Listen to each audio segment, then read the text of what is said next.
Эдийн засгийн монголчууд өсвөл Оросын холбооны улсын нийслэлд Москва хотноо 20 гаруй хоног ажиллалаа. Тэгээ энэ 20 гаруй хоногийн хугацаанд Москва хотод амьдран суугаа маш олон монголчуудтайгаа уулзлаа. Туваагаас, Халимгаас, Бурятаас өөр байгалийн хязгаар нутгийнхан байна, Алтайчууд байна. Бүх л газрын монголчуудтай одоо Москвад ч их олон монгол хүн амьдардаг юм байна шүү дээ. Нийт тоогоор гарах юм бол бараг 60-70 мянган монгол байна гэж байгаа шүү. За. Хамгийн олон халимгууд үйд юм байна, ойрхон байдаг учраас бараг 40 хэдэн мянган. Гэх мэтлээ олон байгууллагууд байна. Одоо Монгол Улсын элчин сайдын яам, халимгийн төлөөлөгчийн газар, Бурятын тухайг бүгд төлөөлөгчийн газруудтай байна. Энд тогтмол байнга оршин суудаг монголчууд гэж байна. Сурдаг монголчууд гэж байна. Гэх мэтлээ ингээд маш олон хүмүүстэй уулзлаа. Хамгийн өндөр настай 83 настай Туваагийн өвөө байна. Таних болов тэр Хэлийн цэргийн дэд сургууль академид 30 хэдэн жил орчуулагч багш хийсэн. Тийм үү? Мэдхгүй. Туваа хүн юм уу? Туваа Гомгоо гэдэг. Тэр Гомгоо ерөөсөө хөдөөний хүн байсан. Туваадад төрсөн. 15 нас хүртэл орос хэл мэддэггүй зөвхөн Туваа хэл мэдхгүй. Монголоор ярьдаг байсан. Тэгэл тэндээ сургууль соёлд сураал санхүүч болоод байсан чинь Москвоос дуудаад байр өгөөд их нэртэн ажил хийж өгөөд тэгээ Хэлийн цэргийн Монгол сонсогч нарт орчуулагч хийдэг багш игээд. Гомбо гэнэ? Тий. Монгол улсын Хэлийн цэргийн одоо удирдах дээд администралын 470 гаруй офицерыг бэлтгэн гаргасан. Монгол руу явхад паспортгүй явдаг. Гэх мэтлийн одоо ийм сайхан ингээд олон хүмүүстэй уулзж байна, хүүхдүүдтэй уулзж байна, залуучуудтай уулзж байна, урлаг соёлынхантай уулзж байна.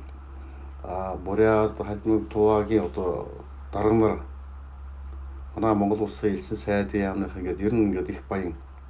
Тэр нь хоёрдугаар 20 хоног болсон ч гэдэг гэсэн ер нь уулзах ёстой хүмүүсийн нэг 20% нь хүрч байгаа юм. За тэгнэ.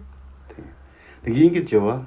Эртэд бас сайхан завшаан таарч Монголын одоо эдийн засгч дэсцүүггүй ярьж одоо текст уушхад тэрэн дээр одоо би бас олон сайхан одоо Монголыг одоо анзаарч монголоор одоо судалж одоо явдаг олон сайхан мэрэгэл эрдэмтдтэй уулзсан. Тэр зөв анекстад харсан. За сайхан аварч байна та. Сайхан. Өнөөдөр бол яа харахгүй нэг тийм хаврын сайхан өдөр юм. Харин тийм ээ. Энэ жил чи хэрэг болж байна хав. Та өнөөдөр гарав уу? Гарсан. Гүрэл ёстой нэг өчигдөртэй харьцуулахад өнөөдөр бүр ингээд жинхэнэ хавар. Жинхэнэ хавар болчих тээ. Тэгээ өнөөдөр ямар сандаа биений газраас наашаа явахдаа машин дотор дуг хийгээд авлаа. Яг л нэг тийм нууцраад. Тийм. Тэгтээ мэдэхгүй энэ чинь одоо тэгж байгаа бас дахиад өвөл болчих магадгүй. Ингээд канаачхаа гэрт нь одоо хүрэлцэн ирчээд байна. Монголчууд таныг бол андахгүй. Гэхдээ одоо бидний зөвхөн монголчууд төсөл маань бол энэ цагийн монголчууд хойч үедээ одоо 50 жилийн дараа 100 жилийн дараа иргэн одоо та бидний яриаг сонсож энэ цагийг судлах магадгүй та бидний одоо үрсаад хойч үеийнхэн одоо эргэж одоо биднийг сонсох тийм одоо агуулга хэлбэртэй том архив одоо суурийг тавьж байгаа. Одоо Оросд бол энэ Русское географическое общество саяхан бас манай төслийн багийнхан бид нар Эргөөгийн удирдлагуудтай уулзсан. Иргэчл бид нэр хамтарсан 2 экспедиц хийхээр тохирлоо. Хаагур хийхээр. Нэг нь Монголын нутагт одоо харин Рерихийн замаар явах уу, Козловын замаар явах уу, аль нэгнийх нь одоо Бороос өнтрэгээд замаар нэг хамтарч экспедиц хий. Оросын холбооны улсын нутагт бас нэг хий. Ингээд 2 экспедиц тохирсон байна. Манай төсөл бол ер нь яг тэр регион хотол төстэй гэж ойлгосон. За. Яг тийм утгаар нь ойлгоч дуусна. Энэ төслөө. Тэгээ бид нар бол шин суханы байгууллага бас биш. Бид нар одоо түүх судалдаг хүмүүс биш, түүх дүгндэг хүмүүс биш. Байгаар нь хөрөгдөг. Тийм болохоор одоо би ингээд таныг ингээд хараалгаа юм тийм. Нэг тийм дэггүй сахилахгүй охин л ер нь ингээд байд суугаад бодож байна. Болоо. Эртэд би тэр эрдэмтдийн дунд ингээд таныг ингээд анзаас харж явахт бол тийм хөдөлгөөнтэй тийм бойка энергичный гэдэг чинь монголоор юу гэх юм бэ? За мэдээ. Таар хэлэндээ. Дараагийн орчуулгад та. За мэдээ. Бойка гэдэг монголоор юу гэж байна? Бойка сэргэлэн мэдээ. Сэргэлэн. Энергичний их юу хөө? Та мэдээгүй дээ. Эрчимтэй гэх эрчимтэй. Тэр үеийнхнийхээ дунд бол ер нь годгоноол хэлээ таавал. За. Тэгээ ямар сайхан ихч вэ гэдэг. Дээрээс нь би таныг бас нэг онцолж харж байгаа тав тийч нэг нутгийнх. Миний ээж одоо яг Дорнот аймгийн Матад сумын хүн байгаа. Манай Дорнот аймгийн Матад сум гэдэг бол өхөр сайхан нутаг. Тааш одоо очил байсан байлгүй. Тэр сайхан нутаг тэр олон сайхан хүмүүсийг төрүүлсэн нутаг. Тийм. Тэгээд тэргээрээ би бас танд одоо их тийм дотно одоо нутгийн минь ихш гэж одоо нэг хүн хардаг шүү дээ. Тийм. Яг тийм өнцгөөс ингэ харсан юм аа. Тэгээ юуны өмнө манай нэвтрүүлгийн зочин өргөө хойморс сууж байгаа эрхэм хүн өөрийгөө танилцуулдаг юм аа. Тэгэхээр та өөрийгөө танилцуулахгүй. За, юу гэж хэлэх вэ? Би Анна Цэндина. Хамгийн гол одоо монголчууд намайг юугаар мэдэх юм гэвэл би Зэ Дамдын сүнгийн охин байгаамаа. Тэгээд би одоо 65 таа. Одоо Москвад суудаг. Москвагийн одоо Монгол судлалтай нэг хэдэн газар ажиллаж байгаа. Миний гол ажил одоо бол Оросын хүмүүнлэгийн их сургууль, тэнд одоо Монгол төвдөлтний ангийг тэргүүлж явж байна. Бид нэр одоо эдийн засгийн дэд сургууль гэж байна шүү дээ, Вышка гэдэг. Тэнд бас нэг Монгол ангийг нээх санаатай. Тэр талаар ажиллаа хийж байна. За тэгээд ер нь Монгол судлаач хүн гэж хэлж болно. Тийм л юм байна. Цэндина гэдэг чинь цэнд гэсэн үг үү?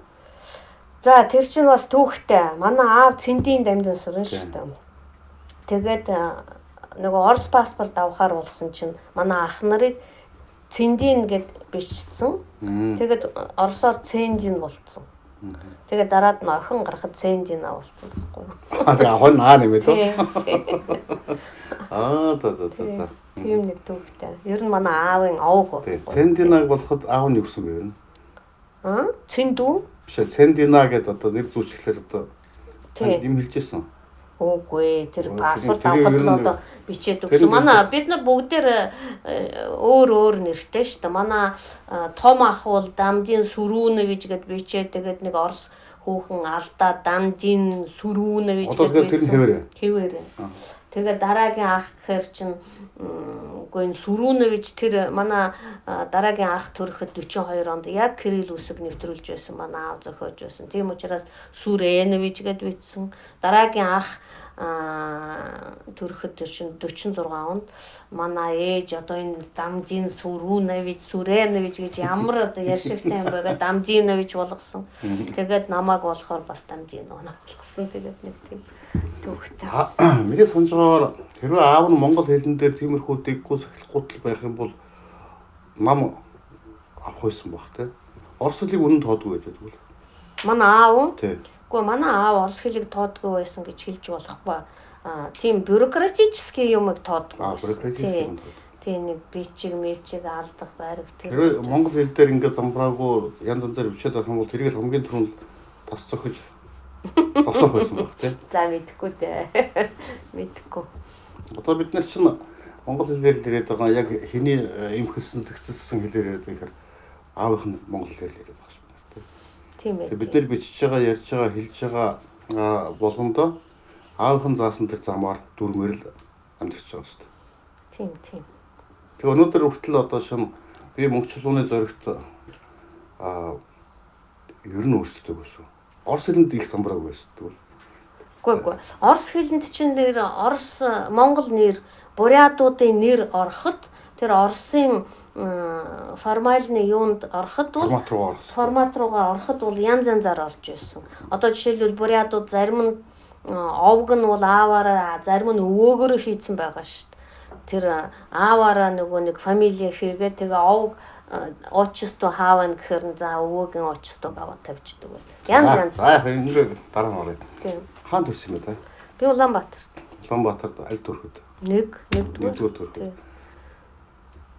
Улаанбаатарт одоо чинь 65 хэдэн он бэ? 54 онд.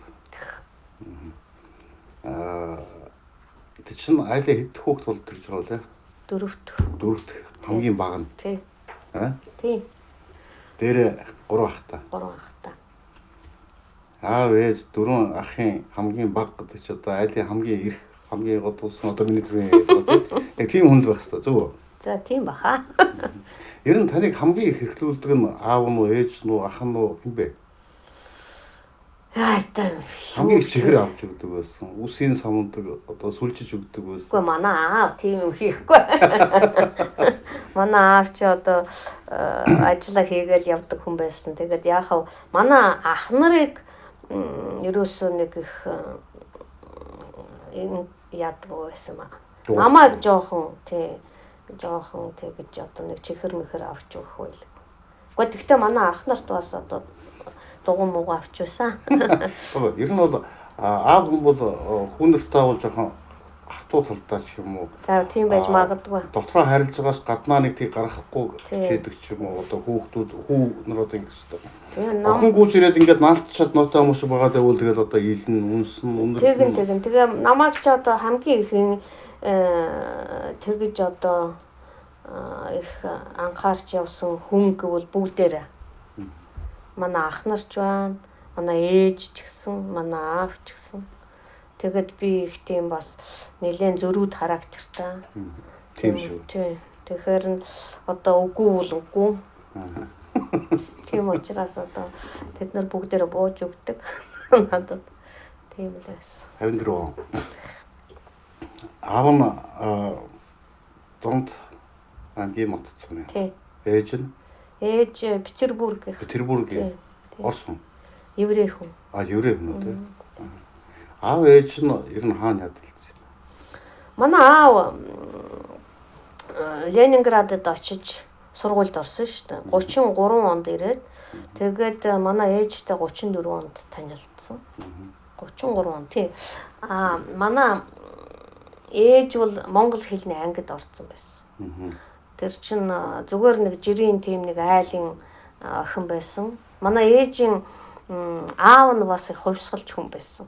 Тэр Оросд их алдартай 26 Бакийн комиссарууд гэж байсан шүү дээ.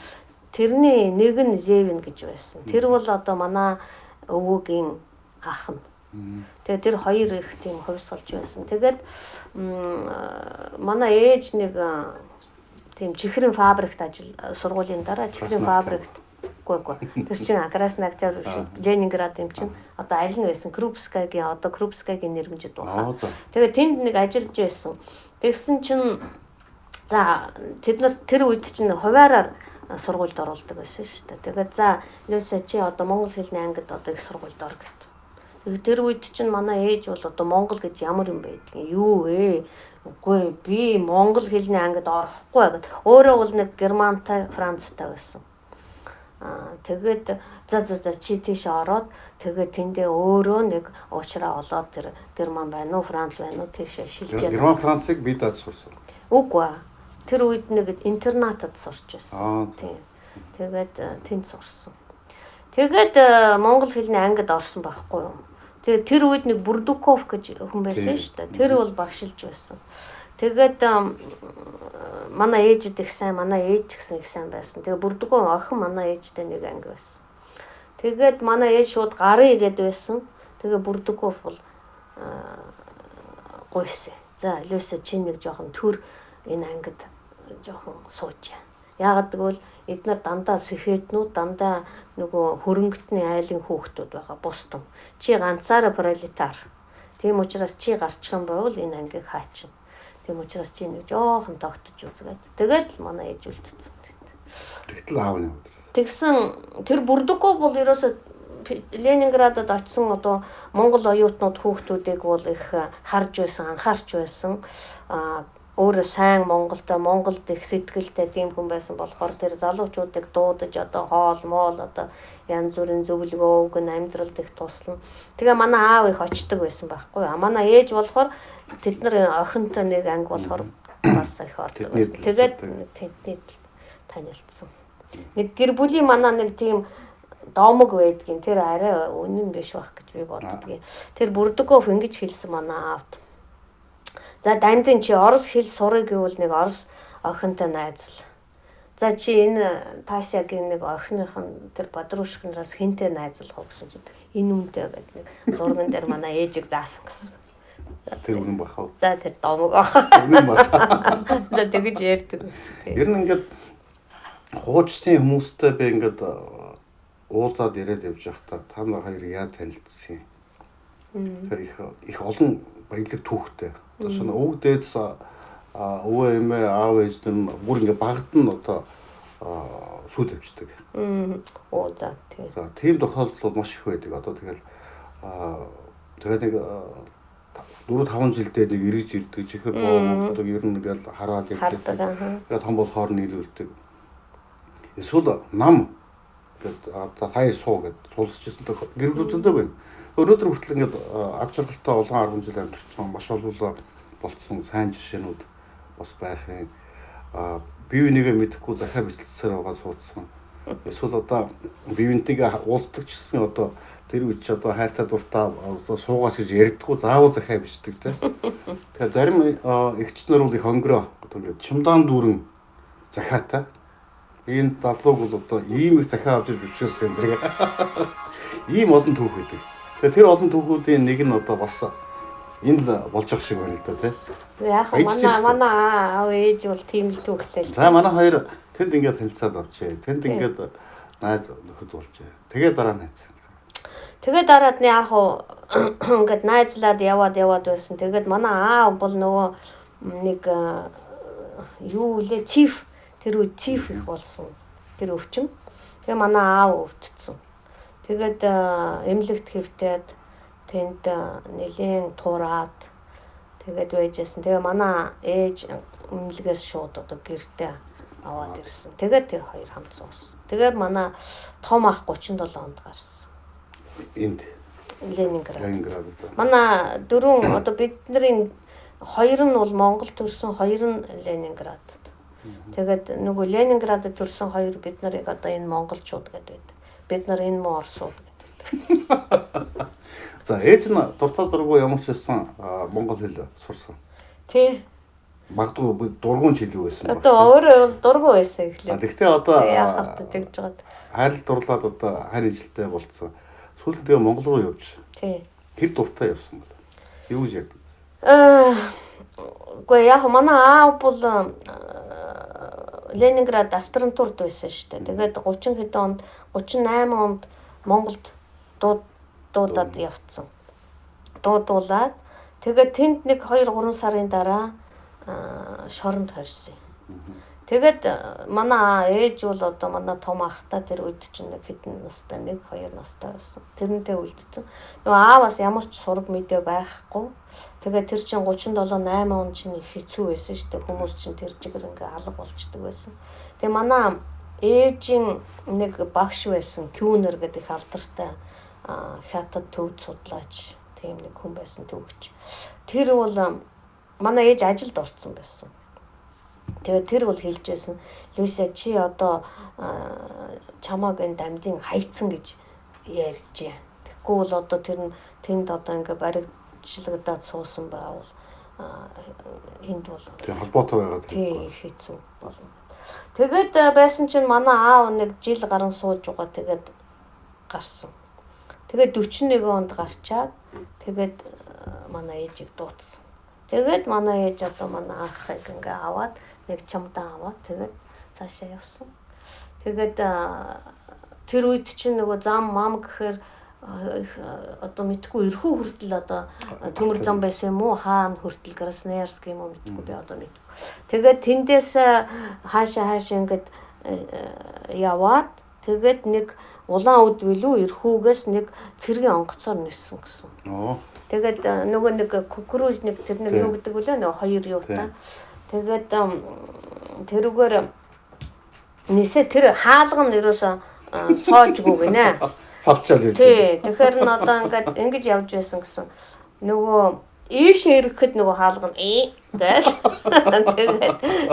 гээл. Тэгээд ийшээ нөгөө салхин дарагдаад явхад бол хаачин. Тэгээд тэр хүүхдтэй нэг хэдэн шүлэг уншаад айгаа тэгээд Монголд очсон гэсэн. Анх Монголд очсон сэтгэлээ одоо дурсаж ярьж байгуу гэж. Гайхсан л да. Энд чинь одоо нэг Ленинградын нэг ганц охин шүү дээ. Бас нэг нэлээ ирэх байсан. Тэгээд нэг том хотын хүүхэд. Тэгээд Монголд очсон чинь ерөөсөө мах гэвэл амьд хон ч юм уу нэг тийм л байсан. Хоны зогсож байдаг. Тий. Тэгээд нэг одоогийн 23 дугаар сургууль юм уу? Оросын элчин тэр хавцаа нөгөө судар бичгийн хүрээлэнгийн айлууд байсан. Тэгээд тэнд нэг одоо тийм нэг дүнзэн байшинд оруулсан. Тэгээд нэг хэдэн зураг бас байдаг юм аа. Тэгээд яахаа очоод тэгээд дан эхэлсэн шүү дээ. Тэгээд шууд тэнд үлдээ тэгээд. Тэгж ил эхэлсэндээ тэр хоёрын амьдрал. Та хаан сургуульд нэгдүгээр ангид баг сургууль, дунд сургууль юу? Би хөгжин бүжиг шүү дээ. Тийм үү? Тийм шүү дээ. За. Хөгжин бүжигт ороод төгөлдөр хуур. Тэгээд яасан бэлээ? Гурваа төгсөөд Ленинград бас очсон. Тэгээд Ленинград Орос сургуульд ороод тэгээд дараад нь буцахтаа би Тэндэхийн Оросын нэгт орсон. Монголд. Нэгдүгээр сургуульд. Тэгээ Орос сургууль шилжсэн. Яагаад хөгжин бүжигт орсон гэвэл миний бодоход манай том ах нар бол тэр үед одоо манай энэ хэдэн байшингийн орчин бол орсууд байсан. Тэгээд Орос сургууль яваад тэгээд нөгөөдүүл чинь нэг монгол хэл жоохон муухан байсан. Тэгээд намайг болохоор одоо энэ нэг жоохон монголтой болгоё гэдэг. Би яхаа тэр хашаан дотор их тоглодог их тийм нэг жоохон хулиган охин байсан. Тэгээ жоохон монголтой байсан. Тэгээд намайг монгол сургуульд оруулаад тэгээ байжсэн чинь нөгөө 3 төгсөөд тэр Орос сургуульд очисон чинь би тэгээд муу сурлагтан болсон. Орсоо мэдэхгүй. Бичих нь бол ерөөсөө үүрс. Тэгээд манай ээж үгүй энийг бас нэг жоохон оростой болгоё гэдэг нэг Орос сургуульд орсон. Тэгээд би Орос сургуульд орсон. Одоо та за яг хоо ерөнхий боловсролын сургуулийг тэгээд төгсчээ. Тэгээд дараа нь одоо хаашаа явах вэ? Эмч болох уу? Багш болох уу? Одоо энэ сонголтын дээр одоо та яаж шийдэх? Энэ сонголт бол манай хоёр том ах бол ерөөсөө өөрсдөө физикч болно гэдэг өөр ямар ч одоо юм ярихгүй. Автаж ярихгүй, ээжтэй ярихгүй физикч болно. Ленинград очиж сурна гэсэн нэг тийм бат юутай байсан шийдвэртэй. Манай бага ах бол тэр бол гайгүй. Энд ч бол манай бага ах уг нь их тийм авиаслаг, их тийм артистич нэг хүн. Одоо хүнийг хуурвал одоо үгүй гэд гэд итгэн нэг тийм хүн баг. Тэгтээ тэр тэгж жагаад нэг эдийн засагч болоо гэд орсон. Би болохоор би 10 дугаар ангид байхад би хүүхэлдэйн театрт очиж нэг тийм нэг туслах хийжсэн. Тэгээ өөрөө жоохон зурдаг. Тэгээ би тэр бол надад их таалагдаад би бүр одоо хүүхэлдэйн театрын нэг мастер болно гэдэг. Тэгээд байжсэн чинь манай аав бол нэг их юм ярихгүй одоо хэн болно хамаагүй. Хүн л болно гэж бодож байсан байлгүй. Манай ээж болохоор ухуулаад байсан намайг. Чи монгол хэлний ангид ороо. Аав биш ээж. Ээж. Чи жоохон монголтой. Тэгээд чи ингээд аав чамд тусалнаа. Би эхлээд бол юу ярьж байна та юу монгол судлал энэ хэдэн ном уншаад дургу хүрээд байна. Аавыг хараад. Ер нь багасаа л хаасаа харна ном. Тий. Аав нь баг ном шиг харагддаг. Одоо өглөөнөөс ороо хүртэл ном дээр сууж байна. Тэгээд тэр биш ээ. Гэдгүйсэн чинь 10 төгсөх болсон чинь яаж одоо намайг ээж эргүүлж чадсан мэдэхгүй. 10 төгсөх болоход би монгол хэлний ангид орно гэдэг. Тэгээд орсон. Ээжийнх нь монгол хэл ер нь хэрэг байсан бэ? Ээжийн монгол хэл нэг тийм Оросын монгол хэл байсан. Тий. Би бол заримдаа шоолдог байсан. Манай ээж та болоо л доо ингээд дэлгүүрт нэг тийм орос акценттай ярьдаг. Ер нь ээж нь мэргэжлэр ажилласан уу? Төв музейд бол олон жил ажилласан шүү дээ. Манай ээж угсаатны зүйч байсан. Одоо хоёр зураач нэг гэр бүл байж чаддгүй юм л дээ. Тэгээ хин нэг нь одоо өөрийгөө золиослж хаашаа суух хэвээр нөгөөх нь мэдээж манай ээж. Тэгэхээр одоо ээж нь бас хаашаа суусан байна. Манай ээж тийм амбиц их байгаагүй хаа. Хүүхдүүд рүүгээ хариж нөхрийнхөө хоол цай тэгээд одоо нэг олон амт хоныг одоо. Тийм. Тэрнээс бол одоо эхлээдсэн ажилд ороход тэр одоо Ленинградад юу гэдэг вэ шүү дээ? Кунцкамер байгаа. Кунцкамер тэр чинь анхны музей шүү дээ.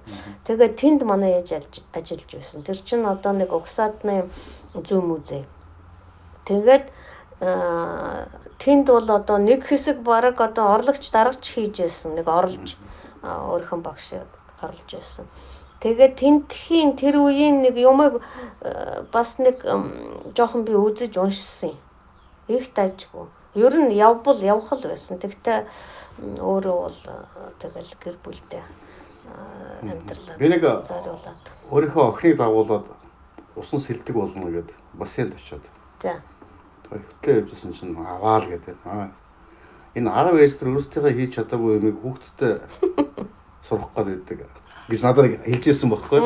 Өөрөө сэлдэгөө чадахгүй юм уу? Тэг би ер нь нэг тийм байдаг. Тэгээ би ээж нь ер нь өөрийнхөө тэр дутуу хийсэн зүйлийг охиноороо хэлэх гэдэг. Таны ер нь Эдэ мэдэхгүй. Миний бодоход намайг бол тэр монгол хэлний ангид оруулахдаа зүгээр нэг жирийн амьдралын нэг тийм санаа байсан. Энэ жоохон амар болно. Амьдрал жоохон Монголтой холбоотой, аавтай холбоотой, аавын нэр бас туслана.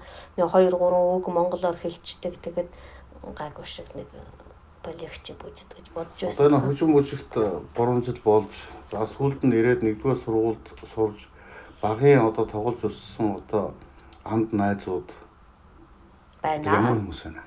Байна. Нэг хэдэн юм би хөгшин байна. Тийм үү. Одоо монголчууд бидний одоо мэддэг хүмүүс одоо юм. Манай хөгжин бүжгийн нэг хэдэн улсуудтай сая бид уулзсан. Бас нэг манай ангийн нэг авгаа одоо Казахстанд байдаг. Тэр ирээ тэгээ бид нар ангиараа уулзсан. Сайхан. Тийм. Нэг нь бол манай ангийн нэг нь бол Хингон бэр штэ манай Матадын жүжигчин их алдартай. Хэм блэ? Үгүй. Ширээ чинь хин хэм блэ нөгөө нэг Думаа. Тийм. Тэрний бэрэн штэ. Тийм. Тэгээд бид нар уулзлаа. Их алдартай хүмүүс хэм байна мэдхгүй. Тийм үү. Тараас илүү гарсан алгав. За яашгаад эдгээр бүгдээрээ илүү эдгээр чинь бүгдээр хөгжимчж. За ингээд ээжийнхээ үгэнд ороод одоо монгол хэл шинжилж судлаач болохоор болж хаан сурах. Манай аав 69 онд Ленинградад томилолтоор ирсэн байхгүй юу. Тэгээд тэнд бол одоо нэг Рамаяна Монголын Рамаянын тухай нэг ном бичгээр. Тэгээд тийм учраас Монголд Ленинградад нэг хэдэн жилээр ирээд томилолтоор ирээд суусан. Тэгээд бид нар тэнд байсан. Тийм учраас одоо мэдээж тэр хоёрын сурч байсан. Тэр одоо сургуульд орноо тэгээд тэнд орсон. Аав нь тэр шийдрийг ер нь хэрхэн хүлээж авсан? Мэдхгүй. Миний бот дуртай байсан баг. Дуураагүй үтсэн дуртай юм гэсэн. За, дуурсан дуураагүй би одоо санахгүй. Та яриа. За, би зүгээр дараа бод. Алло. Привет, Саш, я тебе потом перезвоню, а то тут интервью, окей? Интервью? Ага. Давай. Да. Миний хөгжин бүжгийн энэ зураг энэ байна шүү дээ. Би төгөлдөр хуур өстой алдартай байсан шүү дээ. 3 дугаар ангид би театрт одоо нөгөө юу лээ төрийн концерт тоглож байсан. Гоцолж. Нүү яах вэ хүүхдүүдийг нэг гаргацдаг шүү дээ. Энэ үү? Тэр ширээн дээр сүлд навч. Тэгээд юу лээ? Ленинград аавынхаа сургууль сурсан. Тийм. Тэгээд би тийш орсон байхгүй. Бол дуртай байсан байх гэж би бодож байна. Яг тэгвэл манай тэр үед чинь тэр Ленинградын дорн дахны факультет Монгол хэлний анги гэж байсан. Тэгээ би орох болсон чинь манай аав тэнд очиод ухуулаад тэр төвд хэлийг заалгадаг болгосон. За. Тий, тэрнээс өмнө бол төвд хэл бол тустай. Аа төвдтэй гэсэн үг. Одоо юу гэвэл нэг сонгодог тийм нэг жоохон уншина. Хуучин одоо ярьж чадахгүй шүү дээ. Тэгвэл одоо энэ төвдийн ном энэ бурхны сургаал номуудыг бол тавших юм шүү. За тэр хэмжээнд бол уншчихна. Энэ бол хүсвэл ганданд очиж цагаан сарын ном унших нь шүү дээ. Үгүй ээ. Би бол цэвэр юу штэ тийм сүсэг байхгүй тийм судалгааны талаас тийм учраас би одоо миний ажил гэвэл одоо нэг түүхээ номч гэдэг юм уу Монголын түүхтэй холбоотой төвдийн номч гэдэг юм уу зам шилдэг. Ер нь гэхдээ ламдрын хажууд суугаад тэр номыг нэргүүлээд уншиг бол унших нь байна штэ. За яах вэ нэг хичээгээд уншиж болох баха 2 3 мөр.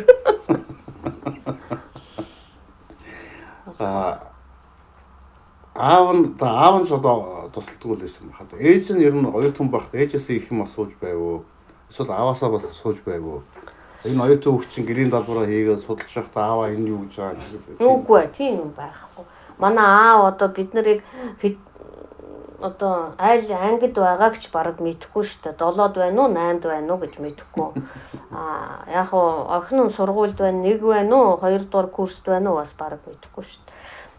Юм асууна гэж байхгүй. Би одоо жишээлбэл бүр диплом бичих болсон. Диплом бичих болсон чинь ааваа сэдв би гойсон. Ааваа одоо юугаар бичих вэ гэсэн чинь. За маа гэд нэг ном өгч байна төвд. За. Энүүгээр бичих гэж. За энэний нэг хэдэн монгол орчуулга байдгийг тэрнийг үзээд тэгээ бичих гэсэн. Тэрнийг сууж үзлээ. Монгол байна, төвд байна, уншаад ойлгохгүй. Тэгээ би юу бичих юм? Гэхдээ энэ ном байж тээ чи нэг юм бичээч гэд. Тэгэж одоо нэг их инг тэг гэсэн юм байхгүй. Намааг ерөөсөн нэг би бол ингэж боддгийг намааг нэг их тоолдгүй байсан. Үгүй хаа. Тэр зүгээр нэг олон 10 ном дотроос таасныг аваад шийдчихээг байх. Үгүй баха. Өөр тий бодож байсан байх юм. Надад бол тэгэж санагдсан л да. Тэгвэл за миний хөө одоо энэ миний оюутнууд байгаа шүү дээ. Би яаж ийн гэхээр эднэр бүр нялх хөөхөж чиг. Агшаа яах вэ? За чи энийг зээд энэ нэг ном байна. Энийг уншаад тэгээ энийг ингээ хуваагаад энд бол нэг ийм бүлэг гаргаад тийм юм аав ерөөсөө хийхгүй шүү дээ. Да нэг юм бичих нэг юм уншаад нэг юм болчихно. Аавыгаа дагаж Монгол орноор явж исэн нөө. Жохон явж исэн. Яг нь нутаг орж исэн. Хэдэн настай? Багадаа бол нэг хэд явсан. Хол яваагүй хаа. Ер нь Монголд аавтайгаа явж байхад бол аавыг нь бол одоо таасан хүн болгон хүндлээл одоо гэр орноороо оруулаад хоол цай. Аав нь ер нь хүмүүстэй ер нь хэр харьцаатай байсан. Аав дээрээс авах уу? Үгүй. Манай аав харин хүмүүстэй их жирийн. Их тийм шооч. Тий. Тэгээд би яаж аавтай хамт явсан гэвэл манай аав чинь нэг хуучин судар мудар цуглуулад одоо айлуудаас тэр үед чинь хүмүүс байвал нуудаг. Тэгээд ховор юм байна уугүй юу. Тэгээд ер нь зарим нь ингээд өвгөн хүн хуучин лам байсан хүн өнгөрөхөд хүүхдүүд бол тэрийг тоохгүй хаячдаг, урчдаг, шатаачдаг янз байсан шүү дээ. Тийм учраас тэрнийг бол олон удаа аав хөдөөгөр яваад ном цуглуулаад тэгээд энэ номын сан энэ улсын номын сан чинь одоо нэлээд их хэсэг нь манай аавын хөдөөнөөс авчирсан номд байгаа. Тэгээд тэгж би явсан. Тэр ажил бол бас их юутай шүү дээ. Нэг айл хэдэн насны үед? Үгүй би бүр өшөө оюутан болсон байна. Төгссөн хойно явсан. Сүүлчүүдээ нэг 82-д байхад. Тэгээд айлуудаар ороход тэр чинь одоо хүмүүсийг нэг сайхан нэг жоохон юу гэдгийг нэг сайхан замтай болгоно тий хөгжөөн тэгээд нилийн уудан суун ярин тэгж байгаа тэгээд айл судрааж гаргана хониож гаргана тэгэн гэхдээ урьдчилж аав бас нэг тийм судалгаа хийдэг байсан нэг нутагт нь нэг тийм агент хүмүүс байсан тэр хүн номтой энэ хүн номтой хайр Монголын хаагур явж байгаа би нэг их яваа би яг аав нутгаар явсан дорн нэг хэд явсан Сүхбаатар аймаг явсан Сүхбаатар аймгийн хаагур явж байгаа Сүхбаатар аймагаар би сүүлд нэг судалгааны ажиллаар явсан. Нилийн хэдэн сумаар явсан. Тийм үү. Тийм бүр тэр үзэмч хөлсөн. За. Тийм. Хөвсгөл. Миний аав Эрдэнэ саханах байхгүй. За орсон мэдээж. Мөнх хоёр багш. Сая энэ жил бид нар бас орж исэн баха. Тийм үү? Тийм. Энэ жил 100 бид нар хинти дорндоор явсан. Тийм. Мөнх хоёр багш манай аав хоёр ч дорнтой 10 жил хамт сурч. За сайн таньна. Тийм. Та тэгвэл бас Монголоор яваад байгаа хүн биш үү? Явж гэн. Манай энэ одоо нэг хэдэн залуучууд чинь бид нар судалгааны бас ангиар явдаг юм. Бид нар чинь аман зохиол хэлний тиймэрхүү нэг судалгаа хийдэг. Манай багш байдаг штэ Сергей Юрьевич Никлюдов гэдэг. Тэр бол их алдартай судлаач, туулийг судалдаг, аман зохиолыг судалдаг. Тэгээд манай сургуульд одоо тийм нэг судалгааны төв байдаг. Тэндээс нэг хэдэн залуучууд одоо Монголыг судалдаг нэг хүүхдүүд гараад ирж байгаа. Тэгээд тэднэртэй хамтарч Шереметьевод онгоцноос буух мэдрэмж, Улаанбаатарт буян тухайд буух мэдрэмж хоёр ялгаатай. Хуучин ялгаатай байсан. Ямар ялгаа байсан? Би Монголд ирлээ. Би Оросд ирлээ гэж. Одоо бол ерөөсөө за баг одоо автобуснаас бууж байгаа юм шиг л одоо. Жил болгон би бас нэг заримдаа 2-3 удаа очдог. Тийм учраас буян тухай буухаар за одоо юу вэ тэр вэ ажил яриад тэгээд явчихна. Одоо надад бол буян тухай буухад тэр агаар салхи бүр нэг ондоо байдаг. Танд бол тийм мэдрэмж байхгүй. Одоо бараг адилхан болсон. Хуучин одоо Монголын үнэр гэвэл их онцгой байсан шүү дээ. Одоо бол тийм юм байхгүй. Одоо бараг адилхан болсон. Одоо би бараг Монголд буугаад манай тэр аавын гэр мүзэд очиход одоо гэртээ харж байна. Энэ дээрээ тийш харахад бол гэртээ харж байна. Монголд очиод ерөөсөө аавынхаа гэр мүзэд буу. Тий, одоо тэгдэг болсон тийм. Тэнд амьдраад. Тий. Тэндээ амьдраад тэндээ ажиллаа хийгээд. Хүүхэд насны, залуу насны дурсамжуудыг нь одоо мэдэхгүй. Одоо өнгөрсөн тэр дурсамж. Тэр чи хитрхи. Та бол бүр нэг тийм романтик хүн биш юм а тий? Романтик хүн биш байхаа. Тийм байна тий. Яг л ингээд ажлын хүн. Яг л байгаагаар явдаг. Одоо нэг романтик арай биш ээ. Харин ч одоо тийм скептик гэх юм уу? Та амрахтаа ямар хүмүүс ч? Би амрахтаа юу? Уг нь би зүгээр нэг тийм мод юм уу нэг сайхан талбарт байгальд гараад нэг жоохон нэг тэнд очиод амарвал гоё байдаг юм. Амрахтаа ном уншдаггүй юу? Гүн уншин би ерөөсөө өдөр ном уншихгүй бол мах идэгүйтэй. Харин таны өрөө таслахаа болгонд очдог суудаг бүх газарт ном байна. Тийм шүү дээ. Тэгээд тэгж өссөн юм чинь. Ном л байвал болчихно. Тийм. Энэ компьютер энэ ажлын орчин харахад та орчин цагийн интернет энтрийг ер нь хэр ашиглаж байна? Одоо бол тэр ашиглахгүй болохгүй. Одоо бол ашиглахгүй бол шууд тэтгэлт гаргах хэрэгтэй. Одоо бүх юм онлайн. Тэ хүмүүстэй харилцаач. Харилцаа байна. Манай бүх ажлын юмнуудад бүгд дээр байна. Одоо нэг би зүгээр ингэж боддог ш. Одоо бидний сурч байх үе, та нарын сурч байх үед бол бид нэр энэ бүх номуудыг цээж мэдэх ёстой. Тэгжээ тэр шийдэл ухааныг мэддэг бол. Одоогийн залуучуудад тэр цээжлэх хэрэггүй шиг. Гар утсан дээр нэг бичээд бүх тэр номч гараад ирж байгаа юм шиг. Тийм тал бас байна. Одоо цээжлэх хэрэггүй. Гэхдээ яг тэр сэдвэр чи ажиллаж эхлэх юм байвал яа харахгүй нэг гүнзгийрүүлээ тэр интернет юм чинь хөрөхгүй шүү дээ. Нэг хоёрт бол одоо нэг интернет бол их сайн туслах тийм нэг хэрэгсэл. Яг шинжлэх ухааны улсуудын нүгээрээ явчихна шүү дээ. Одоо мэдээлэл бидэнд орчиж байгаа маш олон их сурвалжтай болж зурагт байна, радио байна, компьютер байна, гар утас байна, ном байна тийм. Энэ их мэдээллийг одоо өдөрж чаддаг, залж чаддаг, тэр босруулж чаддаг. Тэр арга ухаанд нь сураад өгч болмоор байна. Тийм ээ. Гэхдээ энэ одоогийн орчин маш их хурдан өөрчлөгдөж байна. Одоо 10 жилийн дараа юу болох юм? Мэдэх үү? Энэ бүх юм юу болох юм? Энэ хуучирч шүү дээ. Энд нэг юм суулгачаад байгаад. Тийм үү? Тийм үгээ суулж шүү. Хөдлөөч чирэггүй. Тийм болж шүү. Тийм. Монгол Оросын харилцаа гэдэг ярих юм бол та бол их олон зүйлийн гэлж болж ирсэн баг тий. За тийм баха л да. Би бараг тэр харилцааны одоо үр дүн шүү дээ. Тий. Эртээд тэр лекцэн дээр манай Дашцэг эдийн засгч бол нэлээд шүүмжлэлтэй хандсан. Би бас Дашцэг докторыг өмгөөлж хэлэхдээ ер нь энэ уламжилт хоёр орны тэр сайхан харилцаанд нэг хэсэг бол өнөхөр ингээд зогсож. тасаар ингээд баажина ингээд хавцал үүсэх шиг юм болсон. Одоо нэг гайгүй болох гэдэг юм уу та гэсэн тийм өөрийн гэсэн тэр мэдрэмжийг хэлсэн л дээ. Та бол одоо яг энэ дунд ингээд байнга оршиж байгаа. Яг энийг одоо туулж байгаа хүн ер нь өнгөрсөн одоо хоёр орны харилцаанд юу болж байна? Миний бодоход би тэнд нэг зүгээр нэг асуулт маягаар нэг өөрийнх нь санааг хэлэх гэсэн чинь хэн гой ойлгоогүй баха. Миний бодоход бол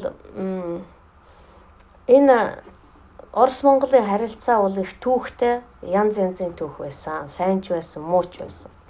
Гэхдээ хүн амын дотор бие биеийн тухай дуурсамж санаа бол сайн. Монголчууд бол орсуудад гайгүй. Орсууд бол монголчуудад гайгүй. Тийм учраас тэрнийг ашиглах хэрэгтэй. Гэхдээ одоо Монгол Оросын харилцаа хөгжүүлэх гэвэл одоо Монгол Оросоос юу авах вэ? Орос эдийн засаг, Оросын эдийн засаг маш доогуур. Юм авъяггүй маш үнэтэй. Тийм учраас одоо эдийн засгийн суурь байхгүй. Зүгээр яг бид нар сайжруулъя, бид нар одоо их нягт болъё гэж ярьж болно. Яг хэрэг дээр бол яах юм? Байхгүй. Тэр нефть газаас өөр юм байхгүй. Би бол нэг хаагур явж байлаа. Увс. Тэнд нэг жижигхэн станц байна. Цахилгаан станц. Тэгээд тэнд ороод нэг инженер, ерөнхий инженер хэм блэ нэг настафтар хүн байсан. Тэр Оросд сурсан, Оросд их сайн. Тэгээ өөрөө ярьж байна. Бид нар Оросоос барья гэж бодсон. Тэгээд маш үнэтэй. Энэ хятадаас бол хямдхан. Нөө мэдээж. Тийм учраас одоо эдийн засгийн ямарч юу байх? Суурь байх. Эдийн засаг Оросд хөгжиж эхлэх юм бол бид нар юу ярина уу? Тэгээ ингээ гэж ярина уу? Тэр хамаагүй. Тэр харилцаа бол нягтарч эхэлнэ. Тэр бол ашигтай болно шүү дээ. Орос ийм байхад чинь би эртээ тэр лекцээс хойш 2-3 уулзтууд хийсэн л да. Одоо 9 сарын яамны дээр би очиод уулзж байхад надаа юу ойлгогдсон бэ гэхээр нэг ялангуяа босрлын салбарт хоёр орны харилцаа ерөөсөө доошлог байна. Байнга ингээд доктортой бөгөөд дээшээ бас үс хандлагатай одоо харьцуулаад үзэх юм бол бас улс орнуудтай харьцахын тулд өндөртөө орж явдаг гэж байна. Одоо оюутан солилцоо бас тэр магадгүй. Тэр бол харилцааг ерөөсөө алдаагүй. Соёлын харилцаа ерөөсөө буураагүй гэж байна. Байнгын өсөлттэй явж байгаа гэх манай Монголын уран бүтээлчид тэр Оросын уран бүтээлчид судалгаа шинжилгээний ажлууд дээр ерөөсөө буураагүй байна гэж байна. Өнөөдөр өглөө өдөөс өмнө халимгийн засгийн газрын нэг том дарагтай бас ярьцлага хийсэн. Халимг Монголын хоорондын харилцаа гэдэг бол өөрөө хэцүү шүү дээ. Тэр чинь ямар ч дэд бүтц байхгүй те. Гэхдээ энэ хоёр хоорондоо харьцах одоо зайлшгүй шаардлага бол тэр соёлын харилцаа, улс хурлын харилцаа. Энэ чиглэлээ бол ерөөс орж болохгүй маа гэж те.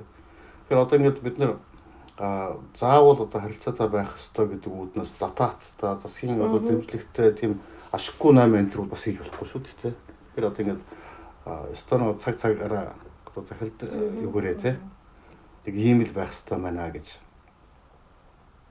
Нэг Оросны хэсэг тэгж бод нэг босхой л бүү мэд. Босхгүй ч байд магадгүй. Одоо нефть дуусчихад тараад нь юунд орно мэдэхгүй. Ус, аймад, өөр юу вэ? Газар бүү мэд. Сноопсон. Мундаг. Хаа энэ тэр мундаг. Энэ жил ер нь ингээд би Орос хэл дээр телевизийн нэвтрүүлгийг үзэх дуртай. Дэлхийн 2 дугаар дайны ялалтын байрыг л маш их ярих. Одоо 75 жил явуулах гэж байна. Өөр юу ярьж байна Оросд? Одоо бахархах юм тэр л биш. Одоо ганц тэр л. Тэр үлдсэн байна. Өөр одоо нөгөө эдгээр чинь нэг национальны идея ирээд тэгээ юу вэ? Ичүү байна. Одоо тэр ялалтал байна. Үндэсний том үндэсний чи олон үндэстэн байна шүү дээ. Тэгэхээр ялтын барил одоо бидний одоо байна тийм. Өөр юм байх. Өөр юм байхгүй болчихсон. Тийм. Тэрнээс өмнө юу байсан? Оросд уу? Би яаж мэдхийн тэрнээс өмнө би байгаагүй. Тэрнээс өмнө хэцүү үе байсан шүү дээ. Тэр Сталины үе байна, Ленины үе байна, цаар хаанд би одоо нэг Ленины намтрыг уншиж байгаа. Шинэ нэг намтар гарсан байгаа. Шинэ юм уу? Шинэ фактн дээр юм уу? Шинэ нууц материалууд дэлгэгдээд. Нууц материалч гэх юм уу да хуучин байсан фактуудыг үгүй бас шинэ фактууд байна. Бас шинээр үзэж байгаа. Би харин таныг үүхэхээр одоо шинэ юм гарсан юм баг таа. Шинэ тийм нөө хуучин Ленины тухай одоо бурхан шиг л юм бичсэн шүү дээ. Одоо бол зүгээр нөө тийм нэг историческая личность маягаар бичсэн. Оо ямар гоё. Тийм их сонин өөрөө яавал уншаар энд татаж болно. Юунд байгаа. Оо тийм үү? Тийм. Монголчуудын хувьд тэр үнэт зүйл нь юу байж болох вэ? Юу? Үнэт зүйл нь одоо юу байж? Одоо өөрөө нөө монголчин национальный чувство байна шүү дээ. Тийм. Национальный чувство. Одоо бид чинь ингээд национальны гэхэр Чингисээ ярьдаг. Тийм одоо яа. Тэгэл болох байлаа. Тэгвэл одоо энд нэг ялалт энд нэг Чингис одоо боллоо шүү.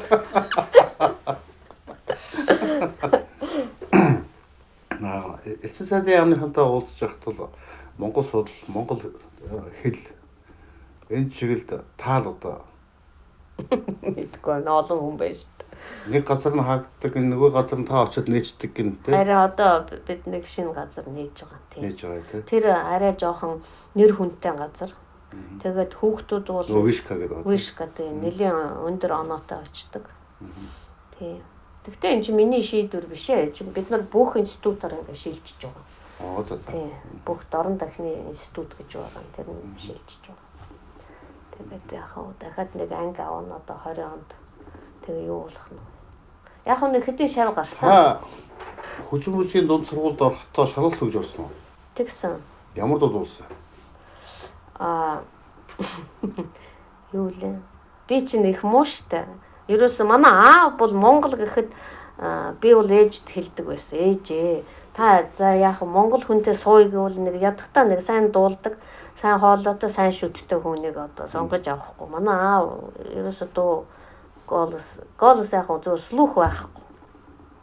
Тэгээ би бараг одоо манай аавыг дагсан баг. Гэхдээ яг сурж угаад нэг жоохон гайгүй. Хүчмүжийн дундтай чинь зүгээр нэг мундаг аавын хүүхдийг авдаггүй шүү дээ.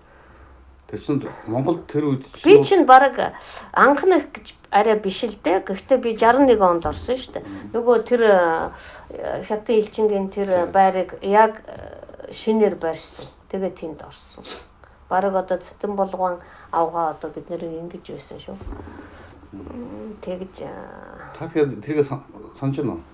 Ямар дуу дуулсан? Би санаж байна. За юу дуулсан? Чижиг бижиг дуулсан. За дуул та. За яаш. Танд ер нь гэхдээ Монгол дуу байна уу? Монгол дуу би ер нь дуулах таа мó. Сая тэр найзуудтайгаа цуглаа суусан л гэж Казахстанаас нэг найз нь ирээд. Тий. Нөгөө Ямбисэн найзтайгаа суусан л гэж бас дуутай хуутаас. Ямбисэн тэр найзууд Ямбисэн биш ээ. Одоо сонсчул яана. Бид нар нэг дуу дуулаагүй. Яг би бол миний үеийн дуунууд би одоо дуулахгүй шүү. Тэр одоо тэгж болохгүй. Одоо явж одоо намайг дуулуулах гэдэг юм байвал. Тэгэхээр Монгол нэг хэдэн дуу дуулчихна. Тийм үү? Дуутай тий. Яг нэг хэдэн дуу дуулчих. Ер нь ингээд таач ингээ хөдөө гадаа айл humроо зөндөл явдаг юм байна шүү дээ. Очоод нөгөө улсыгаа хөгжүүлнэ, өөрсдөө татна тэгжээж одоо арай би дуу дуулж би дуу дуулах юм байвал татна гэхээс одоо зайлшгүй. Би танаас нэг юм зүгээр энэ бол та бүхэн юутай холбоотой биш. Миний сонирхсан бол одоо. Сэтэн бол дараад Монгол шууд дэндүү хайртай. Тэр Сэтэн бол дараагийн сүүлийн жилүүдэд бид нэр бас харамсч явдаг. Одоо би манай төслийнхэн чинь Увс аймагт 3 сар ажилласан юм шүү дээ. айл болноор ороод ингээл бурхны хад зураг Цэдэн бол даргын зураг хоёр ингээд зэрэг үжид айл болгонд. Та энд амьдарчсэн хүн ер нь балдархтай харьцаатай байгуу харж байгаа. Үгүй. Юус байхгүй. Үгүй. Би яг баг хүүг танив. Зориг. Тийм. Манай би Цэдэн бол дарагт тийм одоо хайртай биш. Таавал хайртай биш. Хайртай биш. Тийм учраас. Тэгвэл би багада бид нар манай айлууд тийм их найзууд байгаагүй шүү дээ. Аав бас одоо аав бол сайн таньдаг байсан Цэдэн бол дарга. Тэгвэл нөгөө авгаа нь бол тийм сайн байгаагүй манай аавд бол бас нэг өнцөргөө үзэлтэнч гэх юм уу нэг тийм юм ярьдаг байсан. Тэр сахлыг их шүүмжилж байсан нэг тийм түүхтэй бас. Зургийг та нар тоглож өссөн. Үгүй тоглож өсөөгүй. Тэд нар чинь нэг тустай. Зүгээр энд бол зоргоо бол манай тэр дорн дахны хүрээлэнд нэг хэсэг ажиллаж байсан. Тэгэхэд бол нэг жоохон танилцсан. Тэгвэл энд багт нь бол дарахын очиж барьж удаа хасж байгаа юм тийм. Би нэг тийм харьцаатай байсан хүн дотор хайж явдаг байхгүй. Энэ зориг энд байгаа шүү дээ. Зоригч яг би өөр зоригийн нүдээр биш өөр хүний нүдээр бас нэг хараа гэж бодоод. Одоо чинь тэр мэдхгүй тийм насны хүмүүс би мэдхгүй. Би тийм харьцаагүй. Тийм хүмүүс байдаг л гэж мэд. Та монгол хэл дээр шүлэг бичиж үзсэн. Үгүй. Оросорч бичихгүй, монгол орч бичихгүй. Ямар хэнэггүй юм бэ? Одоо яана. Тэгээ 65 хүрлээ. За би ийм сайхан хүнтэй ингээд танилцаж ингэж ярьж өгсөндөө их баяртай байна. Би энэ яриа ярьсараа одоо үүх түүх одоо эрдэмтдийн ажил хийсэн энэ бүх юм орохыг юус хийж байгаагүй. Гой хүн одоо анаа гэж ямар хүн байт юм бэ? Тэгэхгүй одоо ингээд тэр их нэр хүн тэр их аавын одоо сүудэрт тэгэж танасыг борлоо шүү дээ. Би бол таныг онцлж илүү ийм сайхан ааштай ийм сайхан Монгол ихч байна. Утга усныхандаа минь тусын ирээд одоо үг хэлэхгүй та. Би одоо манай маттынхантай энэ жил уулзнаа гэж. Тийм үү? Ерөөл 50. За. Ингээд удахгүй тэгвэл очих юм байна.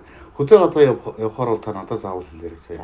Би ч байнгын хөдөө явж байдаг. Манай төслийн багийнхан тэр тусмаа таны дагаад хамт явах юм бол илүү магадгүй олон зүйлийг олж харж магадгүй гэж тэр найдаж байна. Тэгээ бид нар чинь дандаа хөдөө яваа сурцсан 10-20 залуучууд байгаа учраас тэр залуучуудтай хамт явах гэсэн танд сонирм байж магадгүй. Тэгээд танд их баярлалаа. Ингээд төсөл дээр нь ганцхан бадаг дууд болоод. Үгүй. Дууд болохгүй. Тэр одоо чижиг пижиг дуулахгүй. Би бол нэг чижиг пижиг гэдэг нэг хүүхдийн дуу байдаг шүү. Тэр нэг дуулаад орсон. Тэгээ миний араас бол нөгөө нэг энэ одоо Казахстанд байдаг одоо тэр охин орсон юм. Тэр бол их гоё дуу дуулсан. Хоёр ихчтэй. Тэгээ их тийм хайр дурлалын тухай их гоё дуу дуулсан. Би тэгээ их атаарч байсан. Чорт би мэдхгүй. Сая Улаанбаатарт байж байхдаа манай хөгжим мужийг төгссөн маш олон хүмүүстэй ярьцлаа гэсэн. За. Одоо хин Чимбатгоос эхлээд Чулуун гой Чимбат удирдаач. Тийм. Тань Үгүй. Сүлд баха. Тийм. Манайх чинь одоо хин бэ? Манай ч одоо нэлийн эртэд орно шүү. Эртэд 61 гэж эртэд орно. Тийм. За одоо байхгүй болсон. За ингээд тэр яриад дуслаа. За.